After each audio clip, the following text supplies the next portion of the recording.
Halo semua, apa kabar? Semoga dalam keadaan baik dan sehat.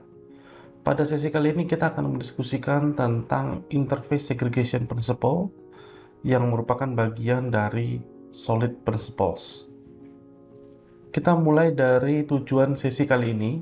Setelah menyelesaikan sesi ini, Anda diharapkan untuk yang pertama, mampu menjabarkan latar belakang atau motivasi atau persoalan apa sih yang ingin ditackle dengan menggunakan Interface Segregation Principle. Yang kedua, Anda diharapkan untuk mampu menjabarkan konsep dasar dari Interface Segregation Principle. Dan yang ketiga, Anda diharapkan untuk mampu mengaplikasikan konsep Interface Segregation Principle dalam upaya mengembangkan solusi yang efektif. Subtopik yang akan kita diskusikan ada dua. Yang pertama adalah motivation, yang kedua adalah Interface Segregation Principle. Mari kita mulai. Baik, kita akan lihat motivation dari Interface Segregation Principle atau apa sih yang ingin di-tackle dengan menggunakan Interface Segregation Principle ini. Nah, kita akan menggunakan sebuah case study yang cukup sederhana. Jadi di sini problem yang akan kita coba tackle namanya adalah time door problem. Jadi seperti namanya time door ini adalah pintu yang diberi timer, kurang lebih seperti itu. Jadi pintu itu kan umumnya bisa dibuka bisa ditutup. Nah, sekarang diberi timer. Nah, ketika sebuah pintu dibuka dengan durasi tertentu, misalnya pintunya terbuka dalam 2 menit gitu ya, jadi dia akan otomatis tertutup ya. Jadi tidak dibiarkan terbuka begitu saja. Karena kan kalau terbuka kan ya mengundang kejahatan gitu ya. Atau security-nya vulnerable gitu ya. Jadi ditutup secara otomatis setelah suatu time span tertentu tercapai, ya, misalnya setelah 2 menit, setelah 1 menit, tergantung sama setupnya seperti apa. Idenya sebenarnya sesimpel itu. Jadi ada timernya, pintu bisa buka bisa tutup. Ketika nanti dibuka ditutup gitu ya, maka timernya di reset. Kemudian dibuka ditutup, timernya di reset. Kurang lebih idenya seperti itu, simple sekali. Nah, kita akan lihat salah satu possible solution-nya. Ini adalah solusi yang simple dan efektif ya. Jadi simple dan efektif. Kita perhatikan di sini kita punya sebuah interface namanya timer. Kemudian karena kita mau bikin time door, jadi pintu yang bisa atau pintu yang diperkaya dengan timing feature gitu ya, maka kita buat sebuah interface lagi namanya door. Jadi door ini adalah interface yang merupakan turunan dari timer. Jadi dia mewarisi semua kesaktian ya atau spesifikasi yang ada di timer. Jadi si door ini, interface door ini selain punya open dan close, dia juga secara tidak langsung memiliki start dan time out method yang ada di timer.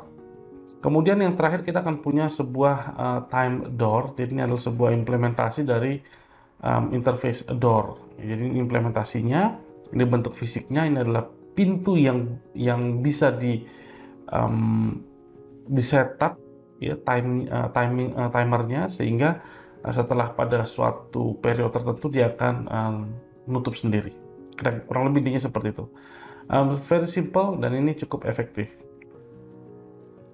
Nah, persoalannya adalah di sini si interface door itu terpolusi atau berisi hal-hal yang sebenarnya tidak ada relevansinya dengan door. Apa itu? Adalah start dan time out yang merupakan bagian dari timer. Jadi dengan menginherit seperti ini, sebenarnya kita membuat suatu polusi terhadap interface door, ya, di mana si door ini menjadi memiliki spesifikasi yang terlalu banyak, gitu, yang tidak ada relevansinya dengan si door itu sendiri. Dampaknya apa? Dampaknya si time door ini harus mengimplement seluruh atau merealisasikan seluruh operation yang ada di timer dan adalah yang ada di door. Oke, kalau konteksnya time door sih nggak ada masalah. Bagaimana kalau kita mau membuat door yang let's say tidak punya timer atau door biasa. Nah, kalau kita mau punya door biasa, maka interface door itu karena dia polluted, maka door biasa ini atau basic door kita bilang misalnya seperti itu ya. Basic door itu akan mengimplement start dan timeout yang ada pada timer juga, which is dia nggak perlu. Nah, ini adalah dampak dari interface yang terpolusi, interface yang sebenarnya berisi hal-hal yang mungkin tidak ada hubungannya dengan si core ideas atau objektif dari interface itu sendiri. Ya, jadi si door di sini, interface door itu berisi hal-hal yang dia sebenarnya tidak ada hubungannya, yaitu si timingnya ya, start dan timeout yang ada di timer ya. Oke, nanti kita akan lihat seperti apa ini bisa di solve dengan menggunakan interface segregation principle. Baik, kita masuk ke konsep dasarnya ya, interface segregation principle. Jadi di principle ini ada sebuah statement, yaitu clients should not be forced to depend upon interfaces that they do not use. Jadi kalau kita lihat di case study yang tadi, ya, di case study kita ya, yang time door itu, kalau pada konteks kasus time door, that's okay, semuanya baik-baik saja. Tapi ketika kita punya basic door atau door yang biasa gitu, yang nggak punya timer, itu kita memaksa si basic door ini untuk mengimplement interface yang dia nggak butuh. Apa interface yang dia nggak butuh? Timer. Timer itu kan isinya nggak diperlukan di basic door gitu. Jadi kita memaksa si basic door ini untuk mengerjakan atau mendefinisikan functionality yang sebenarnya dia nggak perlu punyai. Nah, kenapa kita paksa dia ya? Karena dia sudah mengextend atau dia mengimplement, lebih tepatnya mengimplement interface door yang secara tidak langsung juga mengimplement timer.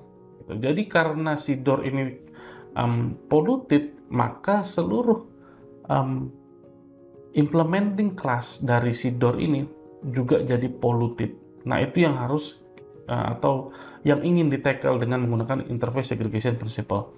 Di sini diminta bahwa sebuah kelas, concrete class, itu sebaiknya tidak mengimplement hal yang dia tidak butuhkan, yang diakibatkan oleh dia menggunakan abstract class yang terlalu gemuk ya, atau terlalu yang polluted, atau interface yang polluted ya. Jadi ini tidak terbatas hanya interface, tapi abstract class juga termasuk ya. Jadi idenya kurang lebih seperti itu. Jadi di sini diminta atau pada prinsip ini dianjurkan untuk ketika ada interface yang terlalu gemuk atau polluted interface, itu sebaiknya disegregasi berdasarkan memang objektif dari interface tersebut ya. Disegregasi dan jadi tidak dalam satu line of inheritance, misalnya di kasus kita yang tadi, misalnya seperti itu. Jadi harapannya lebih baik kita punya multiple interfaces dengan masing-masing interface ini punya specific objectives, lalu concrete class kita memilih ya, oh saya butuh interface ini dan interface ini, ya sudah implement aja keduanya gitu ya, instead of kita punya hierarchy of interfaces. Kurang lebih idenya seperti itu. Nah, kita akan lihat solusinya dari problems tadi ya, time door tadi.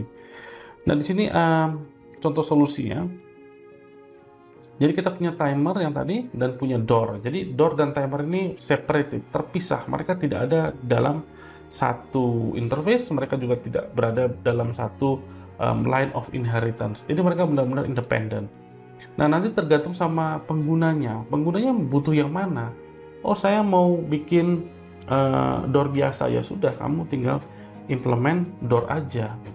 Oh, saya mau punya time door. Oh, berarti saya harus menggunakan sesuatu yang ada di timer. Nah, di sini instead of si time door ini mengimplement door dan timer interfaces sekaligus, kita menggunakan sebuah adapter. Jadi kita pakai sebuah adapter, di mana adapter ini kita beri nama door timer. Ini adalah sebuah concrete class ya. Jadi si door timer ini nanti akan melakukan operasi-operasi berkaitan dengan timer ini ya, dengan timing.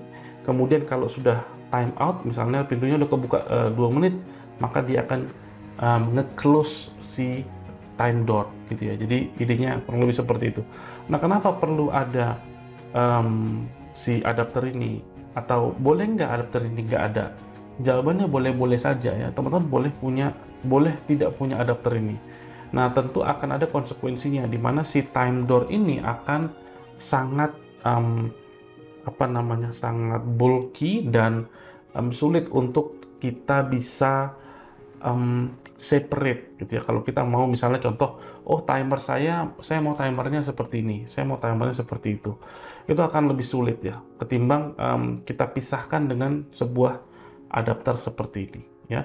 Jadi idenya si door dan timer itu kita benar-benar pisahkan dan mereka tidak berada dalam satu line of inheritance. Jadi kalau butuh ya implement, kalau nggak butuh ya sudah, nggak usah. Idenya kurang lebih seperti itu.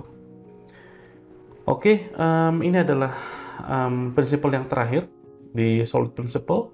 Dari seluruh rangkaian Solid Principles ini, mudah-mudahan teman-teman bisa paham dan bisa mengaplikasikan pada case-case yang teman-teman hadapi. Memang Solid Principles ini gampang-gampang susah ya sebenarnya, gampang-gampang susah tergantung sama apakah kita jeli melihat problems-nya, dan biasanya juga ada hubungannya dengan jam terbang juga ya, untuk menganalisis, oh ya ini bisa nih, oh ya ini nanti problemsnya begini atau begitu, kurang lebih seperti itu. Jadi mudah-mudahan teman-teman bisa explore, nyobain problems lebih banyak sehingga terasah kemampuan dalam menganalisis apakah ini bisa diaplikasikan, apakah bisa dikenai Solid Principles atau tidak. Kira-kira intinya seperti itu. Terima kasih buat teman-teman. Sampai ketemu lagi di sesi pembelajaran yang lain. Thank you, ciao.